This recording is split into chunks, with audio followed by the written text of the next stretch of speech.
he's sort of in that limbo phase, ending one job, soon to begin another. Our guy, Spike Eskin. Good morning, Spike. Such a weird thing to hear. Who would have guessed, right? It's even surprising to me to hear that sometimes, that I'm coming back as a host. Stunning. Yeah. I still haven't gotten. I'm like that woman on the ground. Help me, I've fallen. I can't get up. I still can't get up. I don't know what's going on here. So, all right, Spike, we'll just ask you before we get into sports specifics. Any update yet on the timing of when you'll be hosting here on WIP?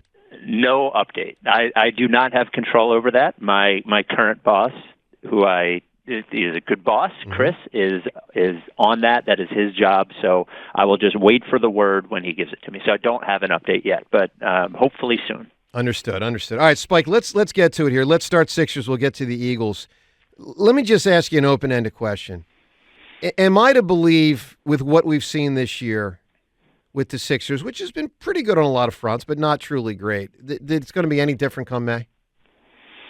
Because it doesn't feel different to me. It feels actually incredibly similar. In some ways, it feels very similar. In some ways, it feels different. I think part of the reason that it feels different, and that in general I've enjoyed this season more than the last few, is in part due to the expectations that I had that were very low. So I came into this season basically expecting the year to be a throwaway, and it's actually been better than I've expected, so it's been fun. But then, as soon as the playoffs come and those expectations rise again, the idea that I could be setting myself up for the same exact thing is certainly possible. Like, I guess what I would say with the Sixers, and specifically Embiid, is that we shouldn't expect it to change until it does. But I also am. I don't think it's impossible that it does. Right? He's gotten better every year of his career. He's certainly, this week aside, has shown better leadership skills, I think, in the last year or two than he had previously. So he certainly has room to grow. But I'm not here to say at all that I am sure or even expecting it'll be different. However, I do think this season has felt better than previous seasons. Are former players right to beat up on Joel about not playing in Denver? I saw Kendrick Perkins threw out some Serbian word for scared about Joel on national TV last couple of days. Is that right? Like, I guess I want the whole organization to stop making me feel like embarrassed for defending them. Yep, I guess it's just like, it's one of these things where I would certainly allow for the possibility that his knee, which has been a problem for the last 3 weeks, to prevent him from playing.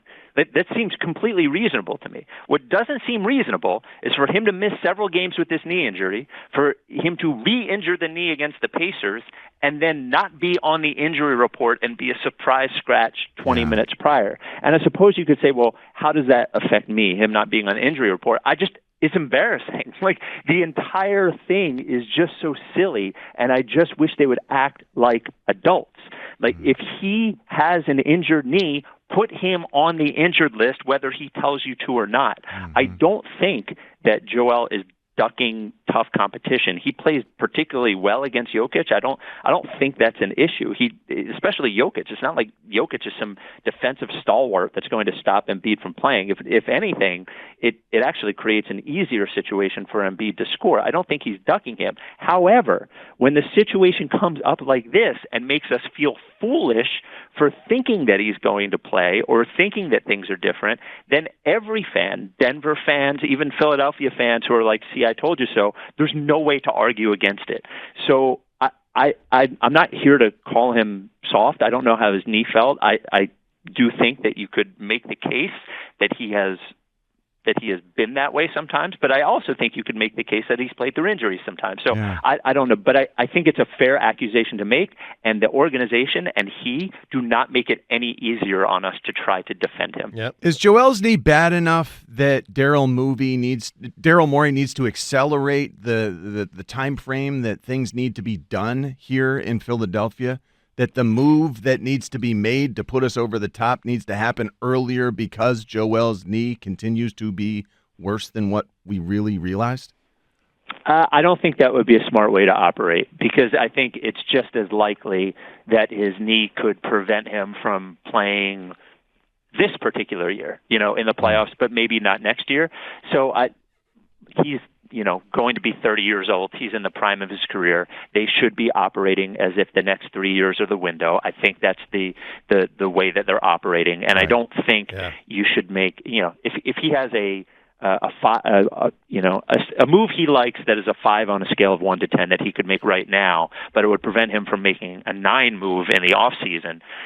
That's the calculus he has to make, and I think he would probably opt toward the 9. Spike, I want to do a lot of Eagles with you here. Let's do one more Sixers, and maybe you just alluded to this with your last answer. So John and I have gone back and forth for months now on whether we should expect a meaningful enough trade to bolt the Sixers into greater contention. I don't expect it this year. He mostly does. Do you?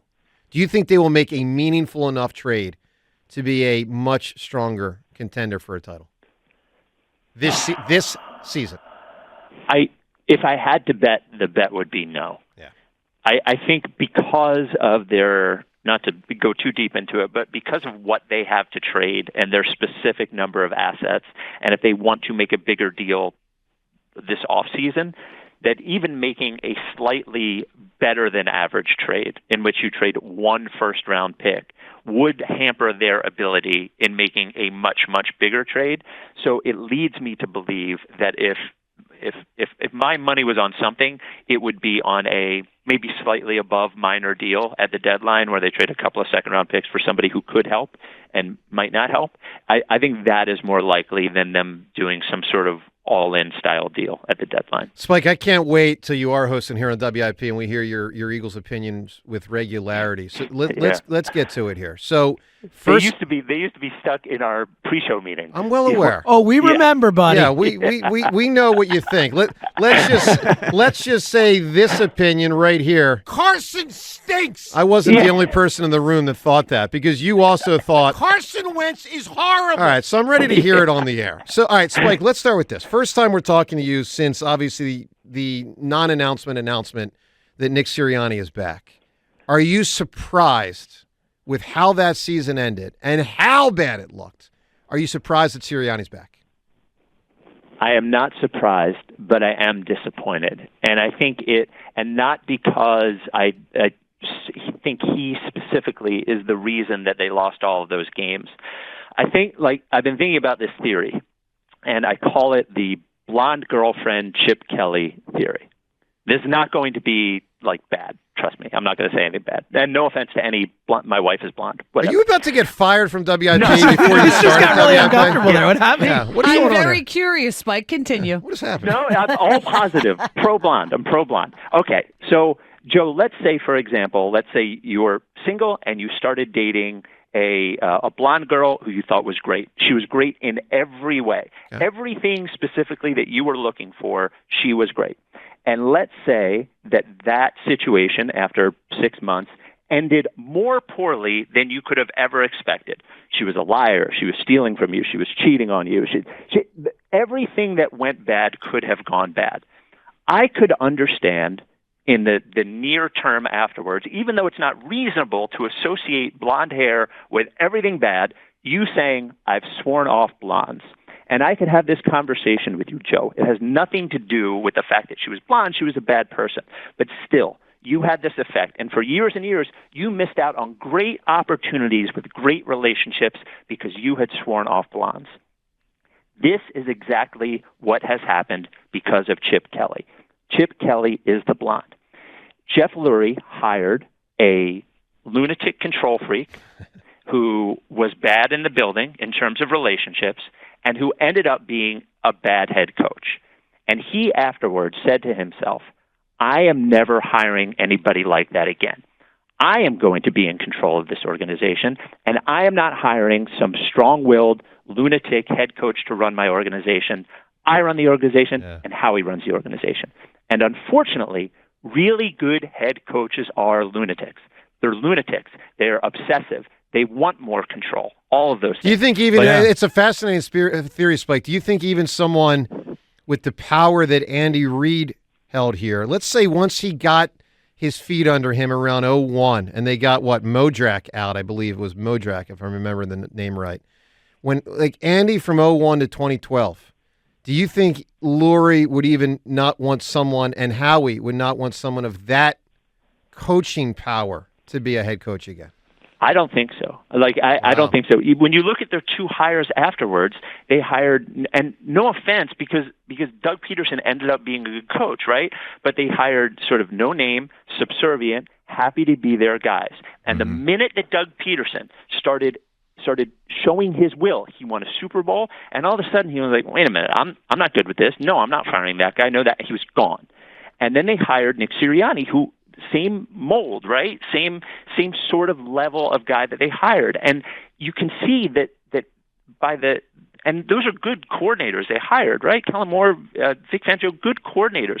But they hired these guys where they said, well, we can put the head coach over here and essentially make him not even matter because we are the ones that are going to hire the smart ones, and the good coordinators, they're going to take care of everything, and we have everything under control. And I think it's just like if you can look at the coaching market and say, well, we have Jim Harbaugh over here and Mike Vrabel over here, and we also could just stick with Nick Sirianni, who we can't even identify what he is particularly good at, and we can strip away all of his power, and he will be just as good as those two other people, that is crazy.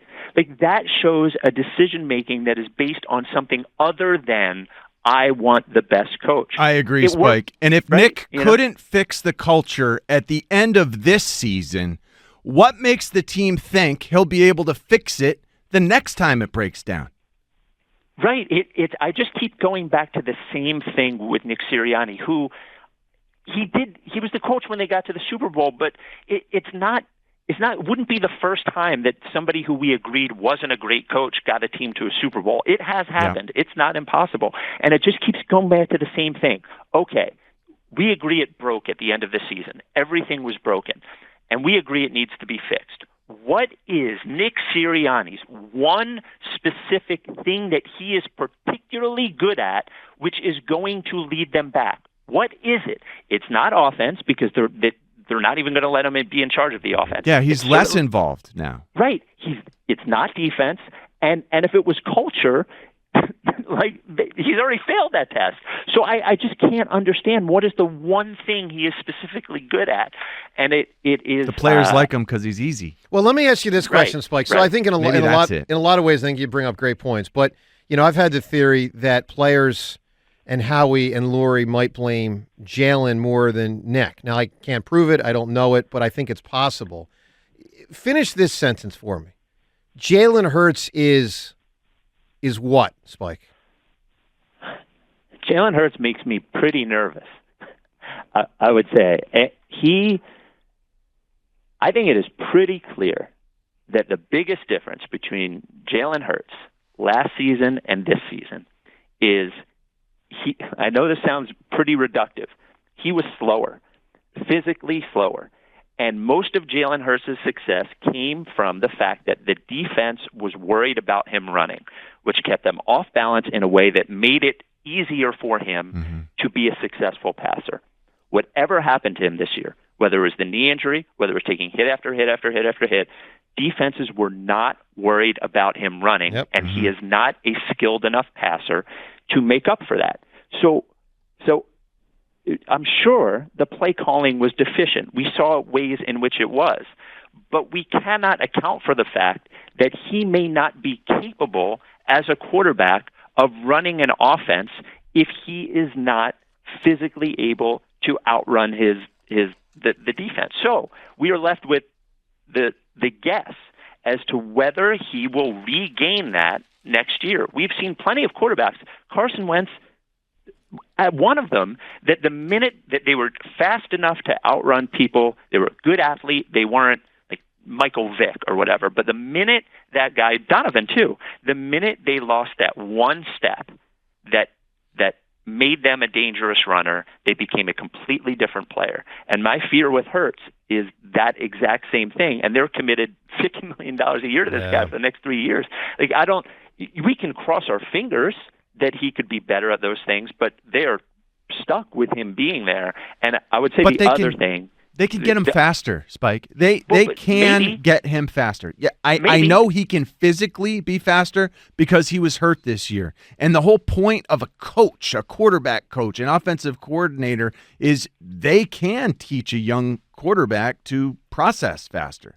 No, well, I'm sure it's possible, but there's certainly plenty of people who can process faster. Like you could. True. There are things mentally that you could try to teach me from now until 100 years from now, and I would not be able to figure out. Right. There are just, is it? But possible? I know Jalen. I believe Jalen can figure this out because I believe I've seen Jalen process faster in the past. He took a bit of a step back, and I think a lot of that had to do with coaching. A lot of that had to do with outlook and his openness to coaching this season. But I'm positive it can be better. I think it could be better, right? I think it could be better if you had the championship game we just saw, between Jared Goff and Brock Purdy, who I think even in their best days, we would both agree are, above average quarterbacks, that you could certainly do it. But remember, Brock Purdy's making $1 million, is not making $50 million. So when you're trying to build a team around him, it's a little bit better to do that. I certainly think they could be better. But this whole idea we had of this guy as a top 5 elite game-changing quarterback, that has to be called into serious question. I would bet no.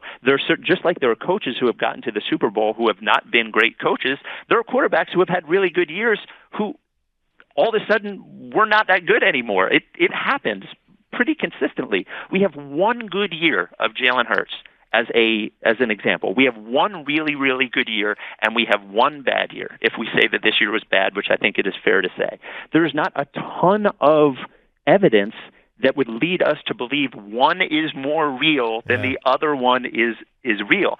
And I would say the other disturbing thing is the season can go bad, but when players and coaches or whoever it is start leaking that there is a problem with the guy as a leader, that is bad news. It's just bad news. And it's certainly bad news if it's coming from coaches or general managers, and it's bad news if it's coming from other players. So, I think a lot of what we were happy about with Jalen is he's stoic. All he cares about is winning, blah, blah, blah, blah, blah, was our projection because he was quiet. We projected how we wanted him to be and how we wanted him to be believed. But this year, when they needed something else, he was clearly incapable or unwilling to do it. Listen, Spike, I share a lot of your concerns, and you hit a lot. Let me hit 2 final things here with you. The first is related to this upcoming Super Bowl. By the way, everything you just said should not be dismissed as not a real potential problem for the Eagles. Let me be clear. There is a lot going on with what you just said, and it sends a shudder through me, but I also worry about it.